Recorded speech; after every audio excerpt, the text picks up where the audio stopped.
Evelyn Carter thought she was finally going to have a place in her son, Marcus's new lakeside estate, a home she helped pay for with her life savings.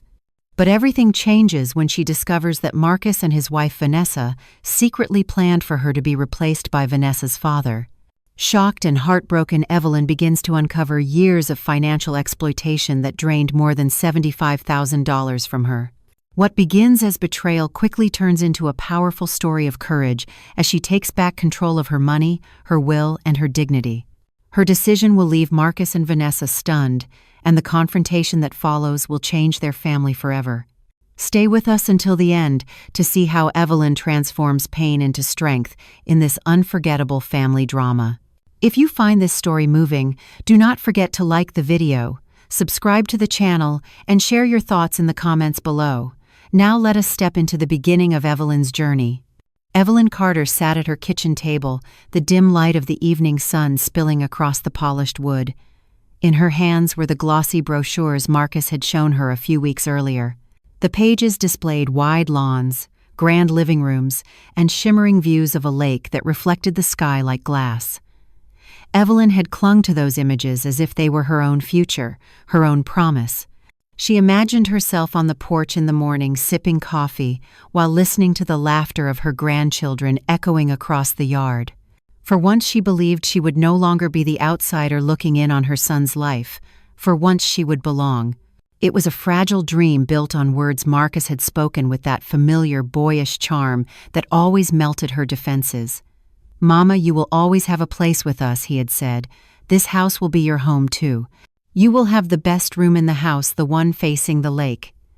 Evelyn had held on to those words with both hands, repeating them in her mind like a prayer. They carried her through restless nights and quiet afternoons in her small apartment. But now, as she stood quietly near her bedroom door, she realized those words had been nothing but air. Through the crack of the door, she could hear Marcus on the phone with Vanessa. His tone was filled with excitement, the same light she remembered when he was a boy, talking about his first baseball glove. Evelyn wanted to smile, to feel proud of the man he had become, but the words that reached her ears left her frozen in place. "Yes, baby, everything is ready," Marcus said. "The papers came through today. The house is officially ours." Evelyn's heart swelled for a brief second, but then the next words came like a knife. "Your dad will finally have the peace he deserves. That front room with the lake view is perfect for him. He can rest easy and spend time with the kids." Evelyn's breath caught. "Your dad." He was talking about Vanessa's father, Raymond, the man who had always looked at Evelyn with polite but distant eyes. Her chest tightened as Marcus continued. "I already told you Mama is fine where she is. She likes her apartment. You know how she is always finding something to fuss about. This way is easier for everyone. Us, the kids, and your dad. A real family." The words rang in her ears. A real family. Evelyn's vision blurred as she gripped the edge of the table to steady herself. She was not part of this real family. She was just the one who had made it possible, the invisible hand behind the down payment. The house she had dreamed would finally bring her closer to Marcus and her grandchildren was instead being prepared for someone else. She wanted to storm out of the room to demand answers, but instead she remained silent. She listened as Marcus laughed, a carefree laugh that once filled her with joy but now felt cruel. The conversation carried on practical and casual, as though the decision had been made long ago. Evelyn felt her world tilt, every memory of sacrifice and devotion crashing down on her like waves in a storm. She thought back to the day Marcus had come to her door with that pleading look she had never been able to resist. He had sat at her kitchen table, the same spot where she now sat trembling, and painted his dream in careful strokes. "Mama, it is everything we have ever wanted. 3 bedrooms, a yard for the kids, a safe neighborhood. All I need is a little help with the down payment. Just $35,000. I promise I will pay you back in 2 years. And of course you will always have a place with us." Evelyn had nodded, swallowing the fear of emptying her savings, telling herself it was worth it, telling herself she was finally building a home where she would belong. Now she understood the cruel irony. She had traded her future for a seat at a table she was never meant to sit at. Her legs felt heavy as she returned to her chair. She pressed her palms flat against the brochures still lying on the table. The pictures of the estate now seemed like Taunt's glossy lies that mocked her hope. She had imagined herself in that sunlit room with the lake view, but in truth that space would cradle another parent, a man who had contributed nothing to its purchase. Evelyn closed her eyes and let the silence wash over her. She thought of the long nights at the hospital, tending to patients while her own back ached. She thought of the meals she skipped so Marcus could have everything he needed growing up. She thought of the jewelry she had sold, pieces that belonged to her late husband, pieces that were meant to be passed down through generations. Every choice had been for Marcus, every sacrifice carved from her own flesh. And yet here she was erased with a single sentence. "Mama is fine where she is." She felt a strange calm settle over her chest. The sadness was sharp, but beneath it was something else, something colder and clearer. It was the first flicker of realization that things would never be the same again. She had given and given, believing it was love that kept her going, but love without respect was only exploitation. When she finally rose from the chair, her knees wobbled, but her steps were steady. She moved to the window, the glass cool beneath her fingertips. Outside, the evening had turned gray, the lake in the distance barely visible through the trees. She thought of how close she had come to surrendering entirely, to living out her final years as a quiet shadow in Marcus's life. Instead, she felt something stirring inside her, something she had not felt in years. Resolve. She whispered to the empty room, more to herself than to anyone else. This is not the end. As she turned away from the window, her eyes landed on the small lockbox in her closet. Inside were her documents, her will, her bank statements, the fragile map of her entire life. She knew she could not undo the betrayal she had just uncovered, but she also knew she was not powerless. She had choices, and for the first time in years she would make them for herself. Her lips tightened into the faintest of smiles. If Marcus and Vanessa thought they could erase her so easily, they were about to learn how wrong they were. And so Evelyn Carter, a woman dismissed as fussy and difficult, began to take her first quiet steps toward a new reality. A reality where her sacrifices would no longer be used against her. A reality where the weight of betrayal would give rise to something unexpected. Something was about to change, and Evelyn could feel it in her bones. Evelyn Carter stood at the window long after the phone call ended, her reflection ghost-like against the darkening sky. The words replayed in her mind again and again. "Mama is fine where she is." It was almost laughable. For years she had told herself that the endless sacrifices she made were not only necessary but noble. She believed they bound her and Marcus together in ways that could never be broken. Yet in one careless conversation, all those sacrifices had been reduced to inconvenience, as though her life of giving had been nothing more than noise in the background of Marcus's carefully built world. Her knees ached as she moved back to the table, but the ache in her chest was sharper. She sat down and looked at the brochures again, the glossy pages curling slightly at the edges. She remembered the day she sold her late husband's watch collection, the last tangible reminder of the man who had been her partner for more than 30 years. Marcus had asked for money for his startup, and Evelyn had swallowed the lump in her throat as she placed those watches into a velvet case at the jeweler's counter. She told herself it was an investment in her son's future. The startup had failed within a year. The money was gone. Then there had been the private school tuition. Vanessa insisted that the children needed the best education, that public schools would limit their chances. Evelyn had written check after check, even dipping into the savings account she had sworn was untouchable. She wanted her grandchildren to thrive, and she wanted Marcus to see that she would always be there for him. And who could forget the medical bills?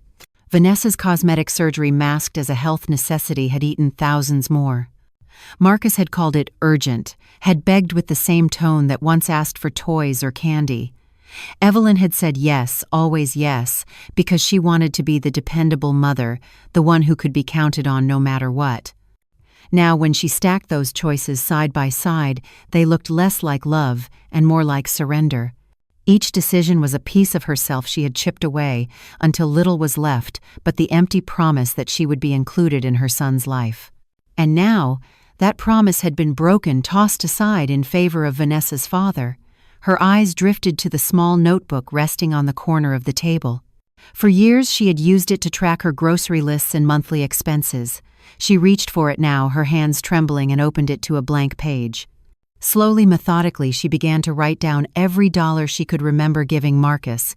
$35,000 for the down payment, $15,000 for the startup, $12,000 for the children's school, $6,000 for medical expenses. The numbers piled higher and higher until the ink on the page blurred in front of her eyes. When she finally added them together, the total made her dizzy. More than $75,000.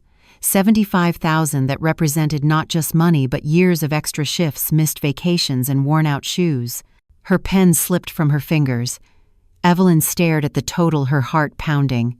It was not only the money she had lost, but the dignity with which she had given it.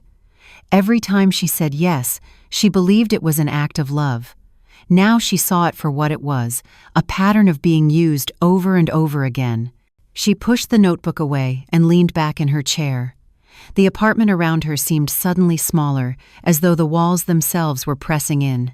The furniture was worn, the carpet thinning in spots, but it was hers. She paid every bill with her own hands, managed every corner with quiet care. And yet Marcus and Vanessa spoke of her as though she were a burden, a complication to be managed rather than a mother who had given her very life to keep them afloat. Evelyn pressed her palms to her face. For a moment she wanted to cry, to let the grief of wasted years pour out of her. But the tears would not come. Instead, a new feeling rose in her chest, sharper and colder than sorrow.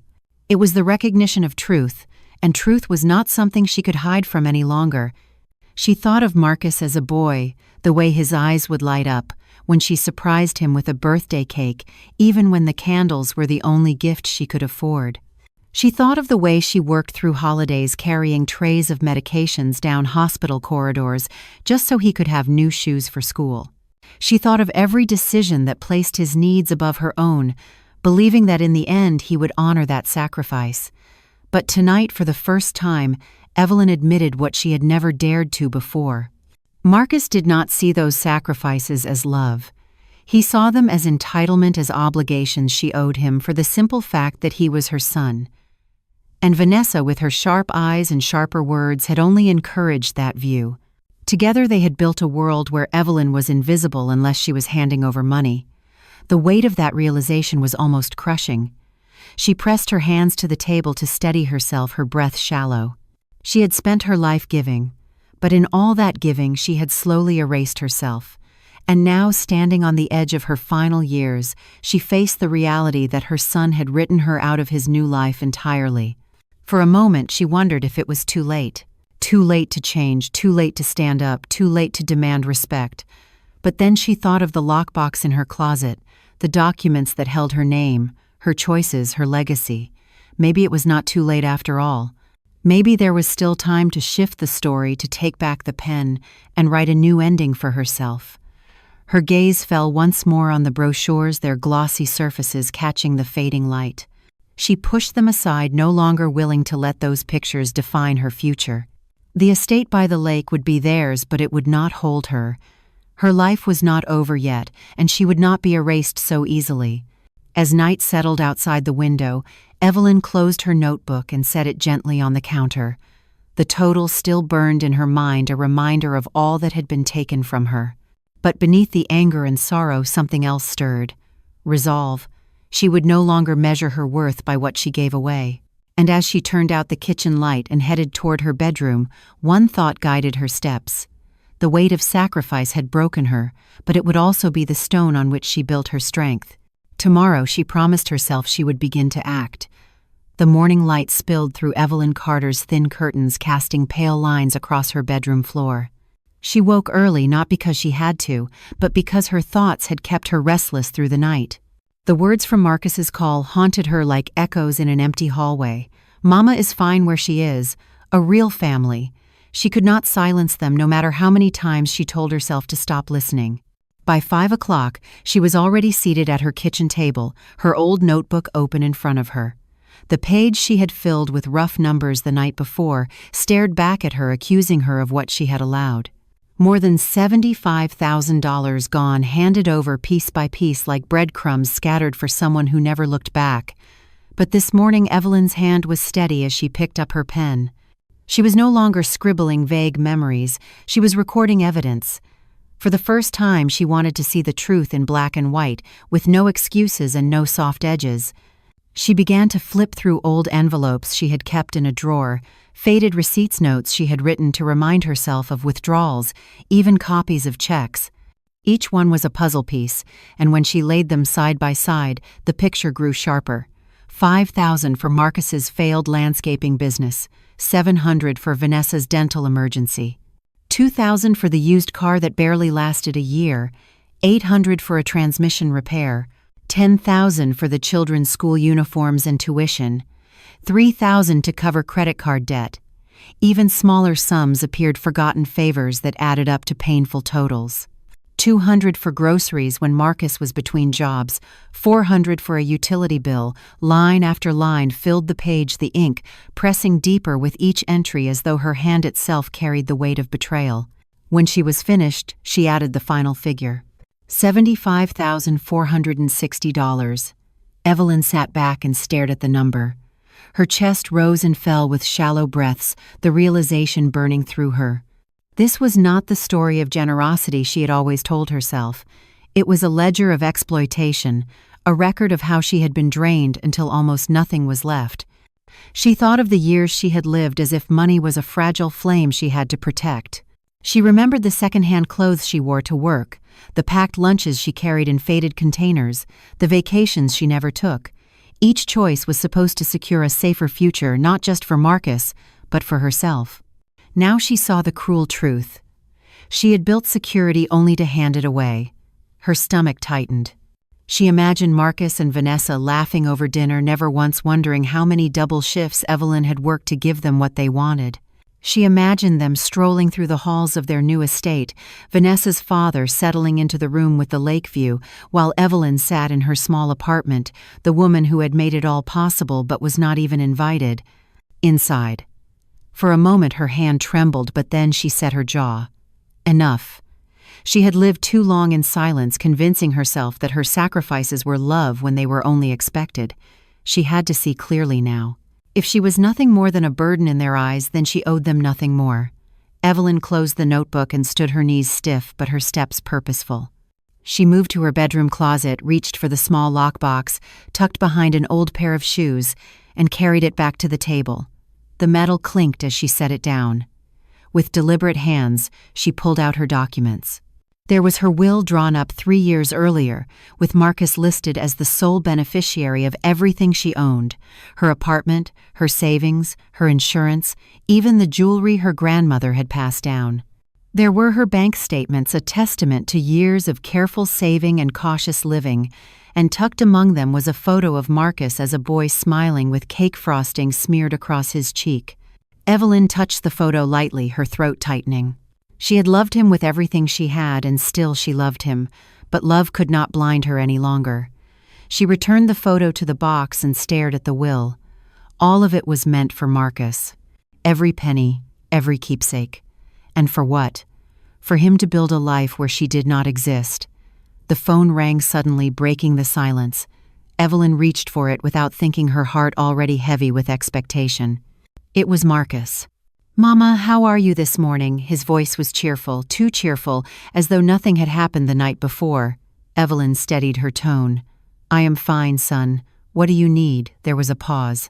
"Well, actually, Vanessa and I were talking last night, and we could use a little more help.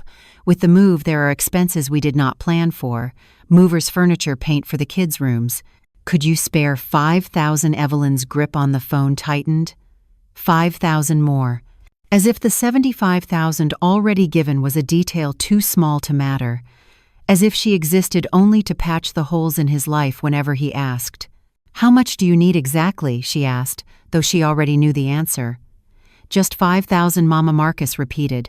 "We need it quickly, the movers are pressing us for a deposit." Evelyn closed her eyes. In that silence, she felt something shift inside her. The ledger she had written that morning was not just ink on paper. It was proof. Proof that love without boundaries had turned into exploitation. "I will need to think about it," she said finally. The silence on the other end stretched. Think about it, Mama. You never had to think before. Exactly, she thought, but did not say aloud. That was the problem. I will call you in a few days, she said firmly. But Mama, we need it by tomorrow. The movers, I will call you in a few days. Goodbye, Marcus. She hung up before he could answer. Her hands trembled not from fear but from something new. Determination. For the first time in years she had not said yes. She had not opened her wallet to make his life easier at the cost of her own. The silence in her apartment felt different now. It was not loneliness. It was possibility. Evelyn picked up her notebook again and placed it carefully on top of the lockbox. The ledger of exploitation would no longer be hidden, it would guide her. She had been used long enough, and now it was time to reclaim the pieces of herself she had given away. Tomorrow she thought she would begin to take the next step. Not with fear, but with clarity. And as she poured herself a cup of coffee, the bitter taste felt like strength on her tongue. Evelyn Carter barely slept that night. She lay on her back staring at the ceiling, the shadows shifting as the hours dragged on. For most of her life, when Marcus asked for something, she had found a way to give it. It was automatic, as natural as breathing. She had told herself it was love, but love had turned into habit, and habit had turned into a kind of prison. Now, after hanging up on him, the silence was strange and heavy, yet inside her, something flickered, something like freedom.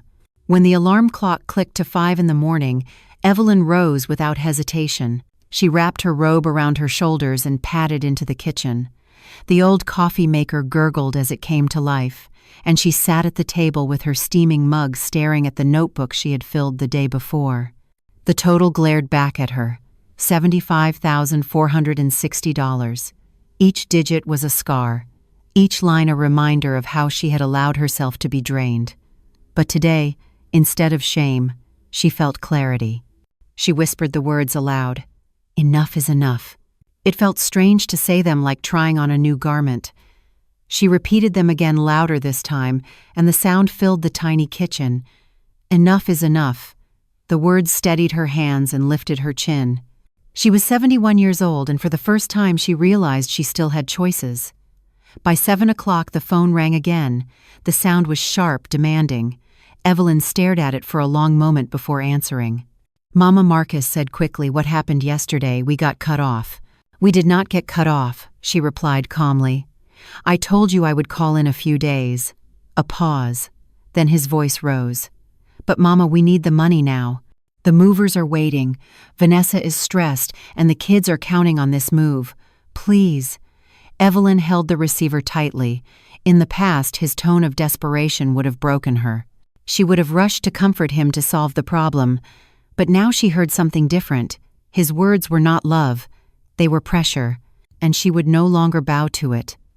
"I cannot give you an answer today, Marcus," she said firmly. "I will call when I am ready." The line was silent for several seconds before his voice returned sharper now. "You are scaring me, Mama. You are not acting like yourself."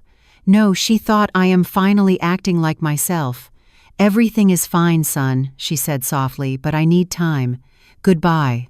She placed the phone back on the cradle before he could protest. Her hands were trembling, but her chest felt lighter. She had said no. A small word, but it carried the weight of a lifetime. The hours that followed were filled with a quiet determination. Evelyn dressed carefully, choosing a neat skirt and blouse, as though preparing for something important. She brushed her hair until it shone and slipped on her sturdy shoes. Then she retrieved the lockbox from her closet and tucked it into her bag. She had an appointment to make, not with Marcus, not with Vanessa, but with herself. At 9:30 she walked the 6 blocks to her bank. The air was crisp, the morning traffic, a steady hum, and for once she did not feel rushed. She was not hurrying to meet someone else's need. She was walking toward her own decision. Inside the bank, the polished floors reflected the light above. Evelyn approached the counter, her steps steady, and was soon led to a small office where a woman named Miss Anderson greeted her.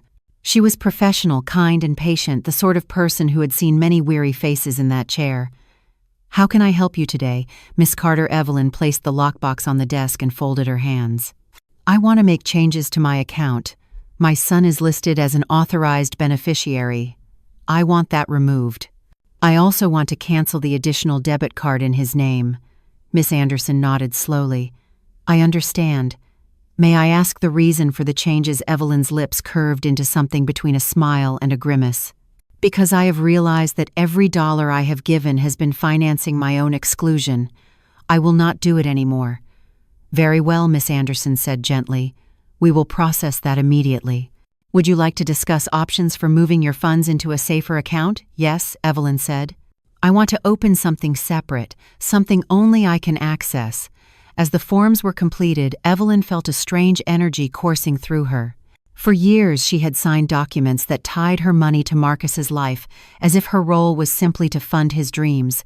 Now she was signing papers that untied those knots one stroke at a time.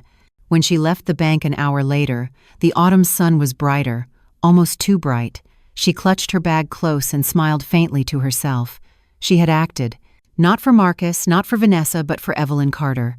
The rest of the day carried the same strange rhythm. She walked into a diner she had passed countless times but never entered. She ordered a meal she actually wanted: pan-seared salmon with vegetables and a glass of white wine. As she sat by the window savoring each bite, she realized it had been decades since she had allowed herself such a small luxury. The money she spent felt like more than a purchase. It was a declaration. Her phone buzzed on the table, lighting up with Marcus's name. Then again. Then a message from Vanessa. She turned the phone face down and continued eating. Each ring was another attempt to pull her back into silence, but she was done with silence. By evening, when she returned to her apartment, her steps were slower, but her heart was lighter. She placed her bag on the chair and looked around the small space she had once considered dull. Tonight it felt like her own kingdom, one she had neglected to value. As she prepared for bed, Evelyn stood before the mirror in the hallway. The woman staring back was older, lined with years of struggle, but her eyes were sharper. She whispered to herself, "You are not a burden. You are not invisible. You are still here." And as she turned off the light, she knew this awakening was only the beginning. Tomorrow would bring more calls, more demands, more pressure. But tomorrow she would be ready. Tomorrow she would no longer bend. The awakening had begun, and there was no going back. Evelyn Carter woke to the sound of her phone vibrating on the nightstand. The screen glowed with Marcus's name, then went dark only to light up again a moment later. For 3 days she had let the calls pile up, watching the number of missed attempts climb higher. 27 calls. 15 messages. Vanessa had added her voice too, sending carefully worded texts that sounded polite, but carried the same demand beneath them. "We are worried about you. Please call us. The children miss you." Evelyn read each one, her chest tightening, not with guilt, but with recognition. None of them asked how she was managing. None of them offered to help her. They all circled back to the same need: money. She turned the phone over, silencing the vibration, and sat up. The morning was quiet, the kind of quiet she used to fear. Now it felt like space. She moved slowly through her morning routine, making coffee, buttering a slice of toast, and sitting down at her table. The notebook still lay there, the ledger of her sacrifices written in stark ink. She traced her finger along the final total: $75,460. Proof of her silence, but also proof of her awakening. Today she told herself she would take the next step. By 10 o'clock she was dressed and walking toward the bank again, her sturdy shoes clicking against the sidewalk. The crisp air filled her lungs, and she noticed details she had ignored for years. The flower shop on the corner had bright yellow chrysanthemums in the window. A dog barked from an upstairs balcony. A young mother pushed a stroller past her, humming softly. Life was all around her, and for once she was walking inside it rather than rushing past it on the way to solve someone else's crisis. At the bank, Miss Anderson greeted her warmly.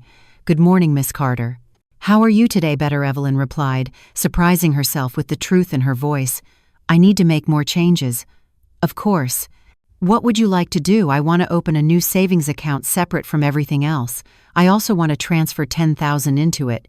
Only I should have access to it." Miss Anderson's eyes softened with understanding. "That is a wise choice. Many people your age find it helpful to have funds protected. We can set that up today." As Evelyn signed the paperwork, a strange sensation filled her chest. It was not guilt, not fear, but control. She had taken back something that had been hers all along. Money that Marcus did not know about money. He could not ask for money that would be there for her when she needed it. For the first time in years, she had secured a future that belonged to her alone. Before leaving, she paused. One more thing. I would like the statements for this account sent to a post office box, not my home address. Miss Anderson nodded. Absolutely. That way no one else will see them. Evelyn smiled faintly. Exactly. When she walked out of the bank, the sun was brighter than she remembered it being in weeks. She clutched her bag close, not out of fear but out of pride. She had something of her own again. Her next stop was the law office the bank had recommended. Attorney Samuel Drake welcomed her into his modest office, the walls lined with books and certificates. He listened patiently as she explained her situation. She told him about the money she had given Marcus, about the promises broken about the house by the lake where she would never have a place. When she finished, he folded his hands. Miss Carter, unfortunately your case is not uncommon. Many parents sacrifice beyond reason only to find themselves excluded in their later years. What changes would you like to make? Evelyn looked down at the will she had carried in her bag. It was the same document she had written 3 years earlier, leaving everything to Marcus. Her apartment, her savings, her life insurance, even her grandmother's jewelry. She had written it with love, believing he would always be her only family. I want to divide it differently, she said slowly. Part of it can still go to Marcus, but I also want some of it to go to organizations that help women like me. Women who gave too much and were left with nothing. The lawyer nodded. That can be arranged. I also suggest we consider placing conditions on your son's inheritance. For example, he could only receive his portion if he fulfills commitments to you: medical care, regular visits, inclusion in family decisions. Evelyn considered the idea. It was both appealing and deeply sad. Was this what family had come to: contracts, forcing children to show respect? She shook her head slightly. Let me think about that. For now, just draft the changes. Of course, Mr. Drake replied. I will have a draft ready next week. When she left the office, it was mid-afternoon. Normally, she would have hurried home to eat a sandwich at her kitchen table. Instead, she walked into a small diner and took a seat by the window. The waitress handed her a menu, and for once Evelyn did not scan for the cheapest item. She ordered pan-seared salmon with vegetables and a glass of white wine. As she ate, she watched people pass by on the street. Couples holding hands, an elderly man with a cane moving steadily, a group of students laughing loudly. They all looked free in their own way. For the first time in decades, Evelyn felt she could be free too. The $35 she spent felt like an investment in her own dignity. Her phone buzzed again. Marcus. Then Vanessa. Then Marcus once more. She let it ring. When she finally checked the messages, the last one made her pause. Mama, if this is about the house, we can talk. Maybe we can find a solution for you to have your space too. But please, we need your help with the move first. Then we will fix everything else. Evelyn, read the words twice. Then we will fix everything else. She shook her head slowly. To Marcus, she was not a mother. She was the other stuff. Something to be managed later once the money came through. She placed the phone face down on the table and finished her meal. She left a generous tip, smiling faintly as she stood. She felt taller, stronger. By the time she returned home, the late afternoon sun was soft against her window. She sat in her favorite chair, the one by the lamp, and thought about everything that had changed in just a few days. She was no longer the silent giver.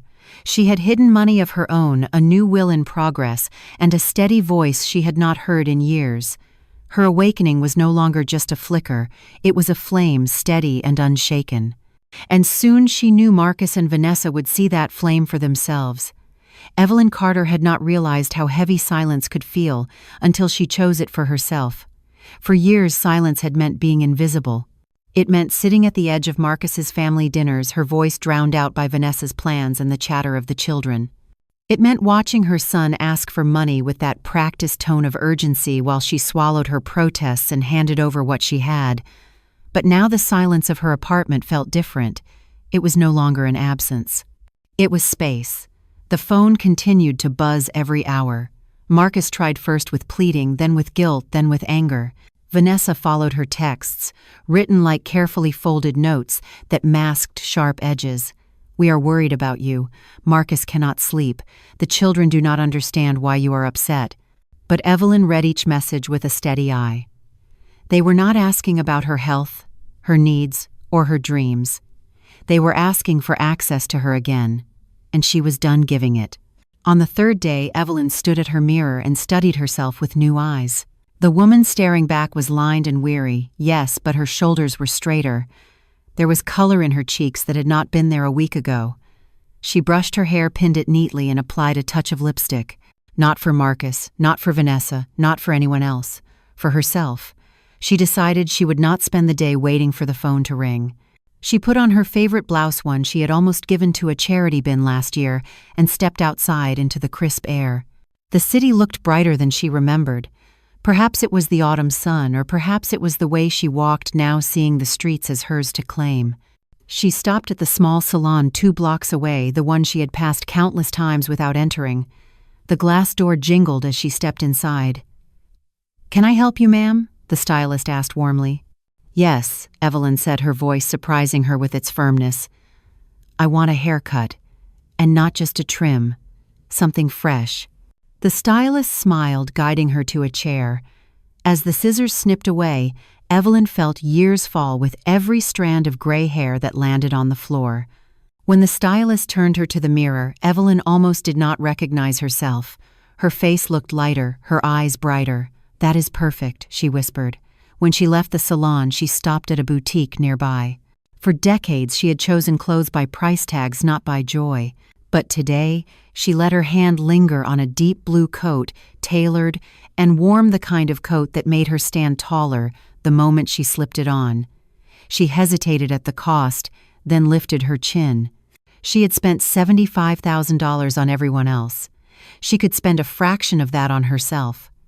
With her new haircut and her new coat, Evelyn walked down the street with a confidence she had not felt in years.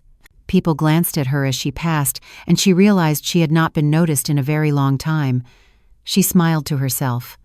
By noon, she found herself back at the diner she had visited earlier that week. This time, she did not sit with hesitation. She ordered roasted chicken, a slice of lemon pie, and a second glass of wine. The waitress raised her brows.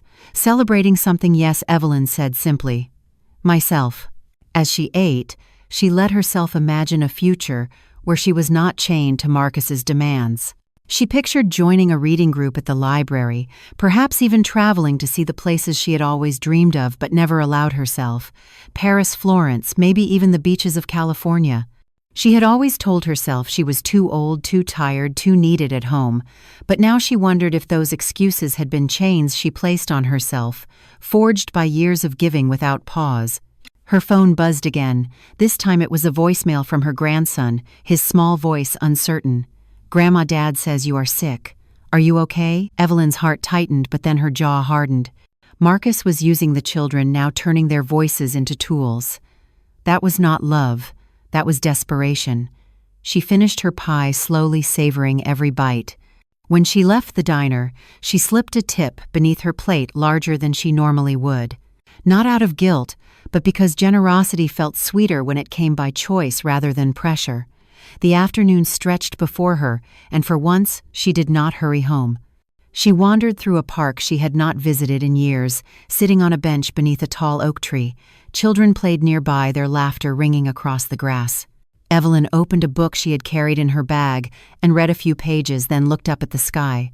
She felt unburdened, as though the air itself was lighter. When evening came and she finally returned to her apartment, she was not tired in the old way. She was tired in the way that comes after a day well lived. She hung her new coat by the door and caught her reflection in the mirror. The woman staring back was not invisible. She was not the Bank of Evelyn. She was a person, a woman who had learned that freedom came not from giving everything away, but from holding on to herself. That night, as she sat in her chair by the window, her phone rang again. She let it ring twice before picking it up. Marcus's voice spilled through, urgent and insistent. "Mama, please, we need to talk." "We cannot move forward without your help." Evelyn's lips curved into a quiet smile. She held the phone gently, listening to the weight in his tone.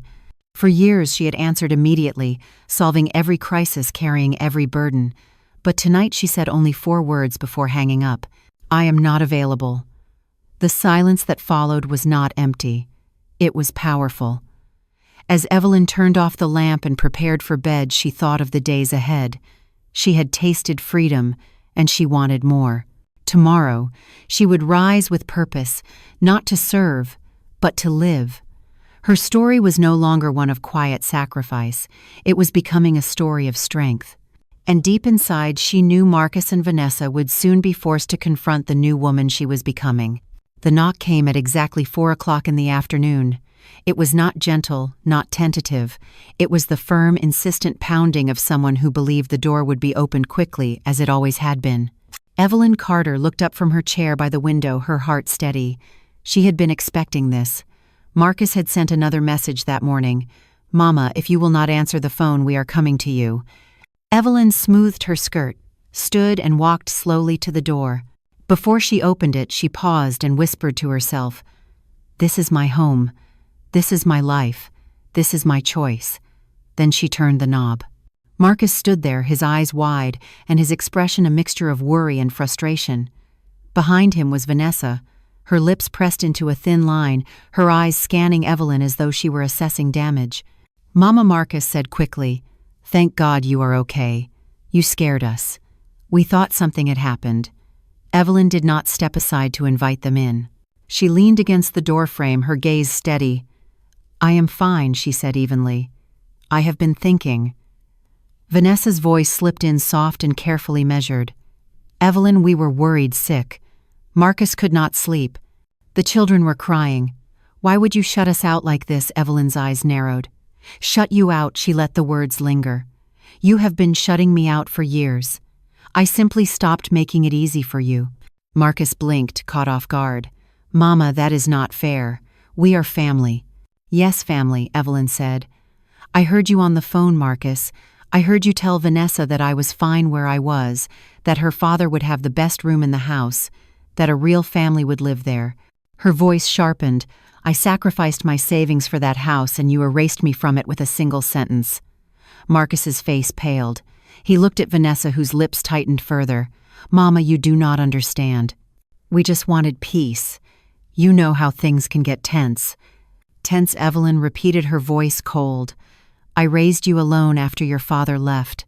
I worked through holidays, nights, and weekends so you could have everything you needed. I gave you $75,000 over the years, every cent I could scrape together. And yet to you, I am a problem, a complication." Vanessa stepped forward, her tone clipped. "Evelyn, no one is denying your sacrifices, but you have to admit you can be difficult. We thought you would be happier in your own space." "Happier," Evelyn said, her voice trembling with restrained anger.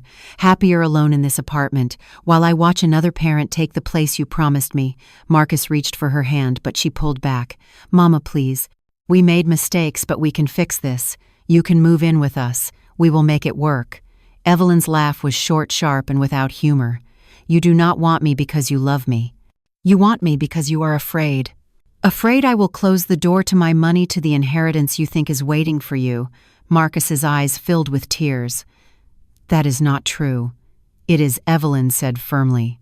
"You lost me the moment you decided I was not part of your real family. You lost me when you treated my love as an endless well you could draw from without giving anything back." Vanessa crossed her arms, her patience thinning. "This is dramatic. We just needed help, and you are making it into betrayal."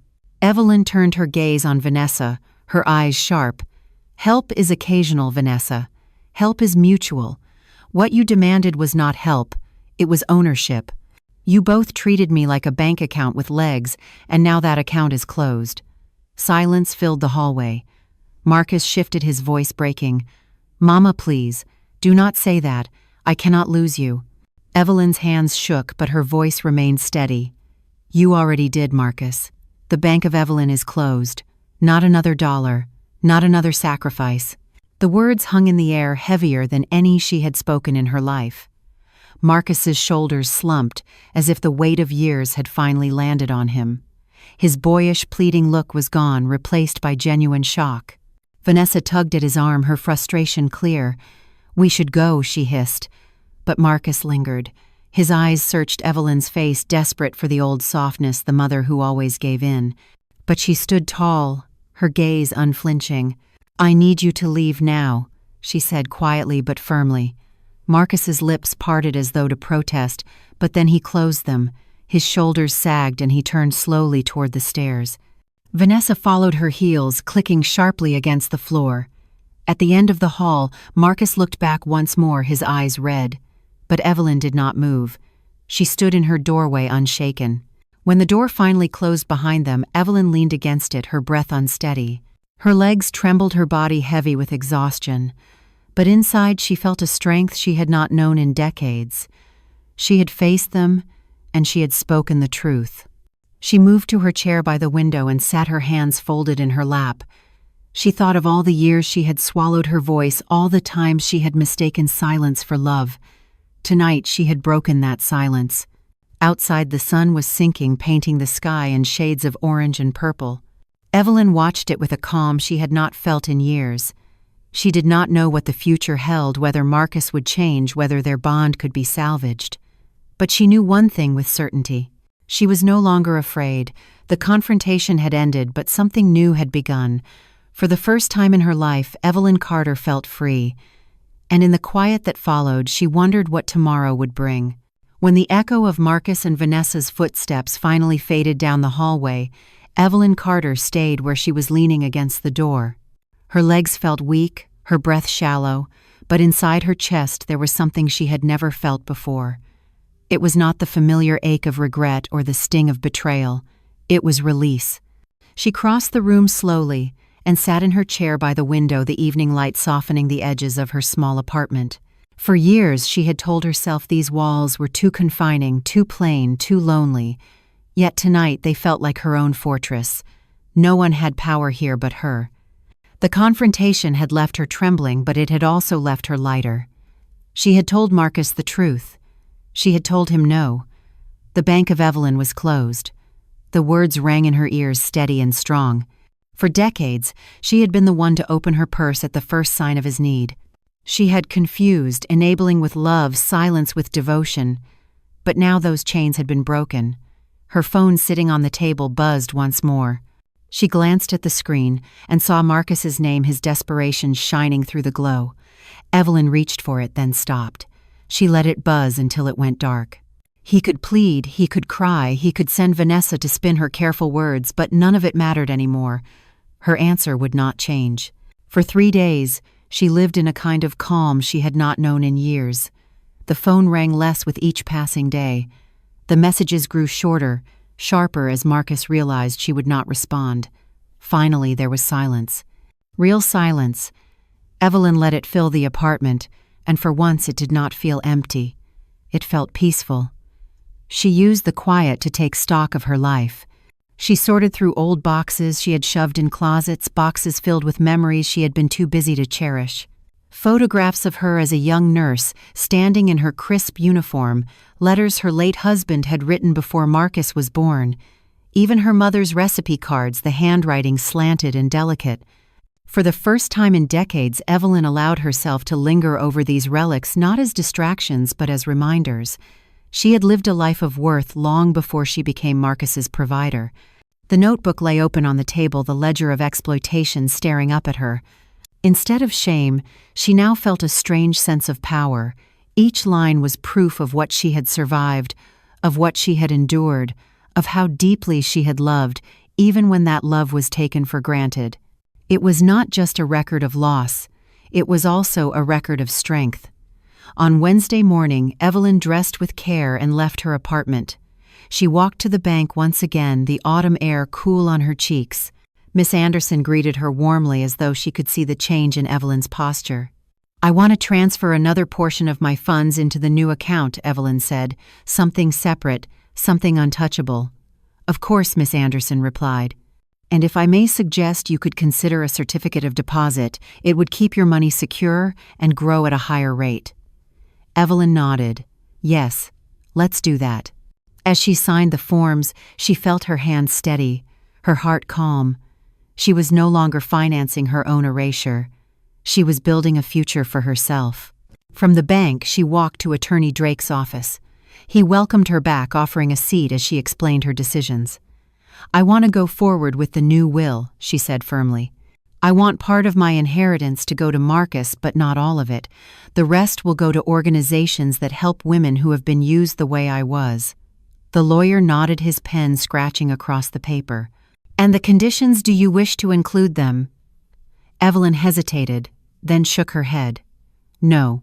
I will not bribe my son into respecting me. If he learns to value me, it must be his choice. If not, then he will learn to live without the safety net he once assumed would always be there." "Very well, mister." Drake said, his eyes kind. "I will prepare the final draft." When she left the office, Evelyn felt taller, as though she had gained back inches she did not realize she had lost. That afternoon, she did something she never would have dared before. She bought a train ticket to the coast for the following week. Just a short trip, 2 days by the ocean, but it felt like stepping into a new world. She had spent decades telling herself she could not afford such luxuries. Now she knew the truth. She could not afford to keep denying herself. When she returned home, her phone sat dark and still. Marcus had stopped calling. Vanessa had gone silent. Even the children's voices no longer filled her voicemail. Evelyn felt a pang of sorrow, but it was quickly replaced with clarity. Their silence was not her punishment. It was her freedom. That evening, her friend Lucille called. "Evelyn, I have not seen you in a while. Want to come with me to the community group tomorrow? We are having a gathering at the library." Evelyn smiled into the receiver. "I would love that." And she meant it. When she hung up, she stood before the mirror in her hallway. The woman who looked back was not the weary shadow she had been a month ago. She was a woman who had learned that love without respect was just exploitation, that silence could be broken, and that chains could be cast off. She touched the mirror lightly, almost in greeting. For the first time in years, she was proud of what she saw. And as she turned away, she whispered to herself, "The chains are gone. The rest of my life is mine." The next morning, Evelyn Carter rose before the Sunday. For years, she had woken early out of necessity, early shifts at the hospital, early phone calls from Marcus asking for help, early errands for everyone but herself. But this morning felt different. She rose not because she had to, but because she wanted to. She brewed her coffee, the familiar aroma filling her small kitchen. She carried her cup to the window and pulled the curtains aside. The city was waking slowly, the streets still quiet, the sky painted with streaks of soft pink. Evelyn sipped and smiled. The day was hers. By mid-morning, she was on her way to the library where Lucille had invited her. The air was crisp, and Evelyn wore her new blue coat with quiet pride. She walked with steady steps, her shoulders lifted.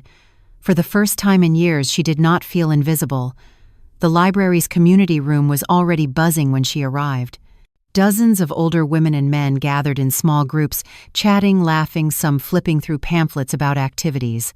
Lucille spotted her immediately, waving her over with a grin. "Evelyn, I am so glad you came." Evelyn felt a flicker of nervousness as eyes turned toward her, but the warmth in Lucille's voice calmed her. "This is Evelyn, my dearest friend," Lucille announced. "She is joining us today." A chorus of greetings met her ears. Evelyn found herself surrounded by faces that mirrored her own, lined with years but alive with stories. She was offered a seat at a round table where a discussion had already begun. The group was planning a volunteer effort at a local shelter for abandoned elders. "We go every month," a woman explained. "We bring meals, play games, spend time with those who feel forgotten. You should join us." Forgotten. The word cut close to Evelyn's heart, but instead of pain, it sparked resolve. She thought of the nights she had sat alone in her apartment, convinced she had been left behind. She thought of Marcus and Vanessa, who treated her like a burden. And she thought of all the others out there who had no one at all. "I would like that," Evelyn said softly. "I would like that very much." The group welcomed her as if she had always belonged. They spoke of their lives, their struggles, their triumphs. Some had children who lived far away, others had lost spouses, still others had faced betrayals not unlike her own. Evelyn listened, then spoke, and for the first time in years her voice felt heard. Later, as she and Lucille walked home together, Evelyn felt lighter. The chains of isolation had begun to dissolve. She was not alone. She never had been.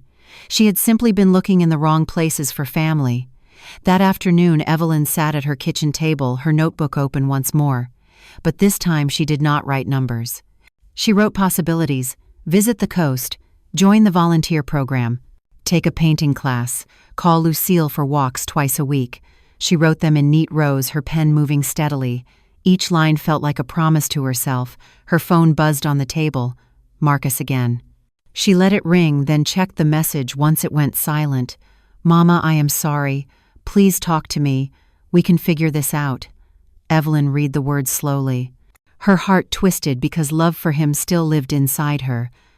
But love did not erase consequences. Love did not mean surrender. She placed the phone back on the table unanswered. That evening she packed a small bag for her trip to the coast, just a few clothes, her book, and her journal.